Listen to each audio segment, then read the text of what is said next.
दाऊलमलिकवाडी, तालुका माया, जिल्हा उस्मानाबाद या ठिकाणी राहत आहे.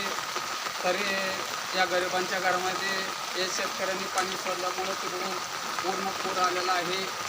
आणि तरी त्या गरिबाच्या घरात असं पाणी शिरलेलं आहे की त्याला बघायला आज 3 वर्ष झालं कोणी बघायला येत नाही साहेब. तरी पण काही असं कुटुंब आहे की एकदम दारिद्र्याने गांजलेलं कुटुंब असून तरी तिथं कोणी येत नाही, जात नाही, कोणी बघत नाही. तरी शासनाला विनंती आहे की तातडीने इथले तडजोड करावे, या पाण्याचा नियोजन लावावा. वेगवेगळ्या या ठिकाणी ढेवकोटे प्रसंग पाण्यानं वाहून चाललेले आहेत. तरी पण या गरिबातल्या घरामध्ये असं पाणी चाललेलं आहे. तरी जगायचे कसे आणि राहायचे कसे साहेब? आता यांच्याकडे गॅस नाही तर चुलीवर अन्न शिजून खाते तरी चुलीत पाणी गेले. मग करायचं आज संध्याकाळचा स्वयंपाक कसा?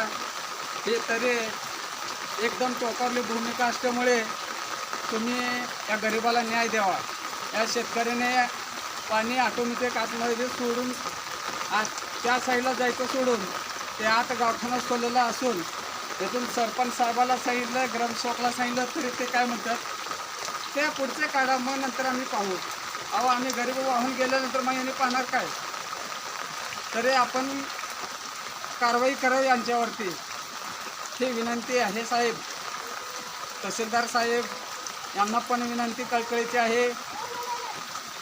खासदार साहेबांना पण विनंती आहे, तातडीने याचे तडजोड करावे साहेब. आज दिवसभर पाऊस पडल्यामुळे ही बरं आहे. रात्री पडल्यानंतर कुणाच्या घरी जायचं, कुठं राहायचं आम्ही, हा पण प्रश्न पडतो. एवढंच बोलून मी माझे 2 शब्द संपवतो. जय हिंद, जय महाराष्ट्र.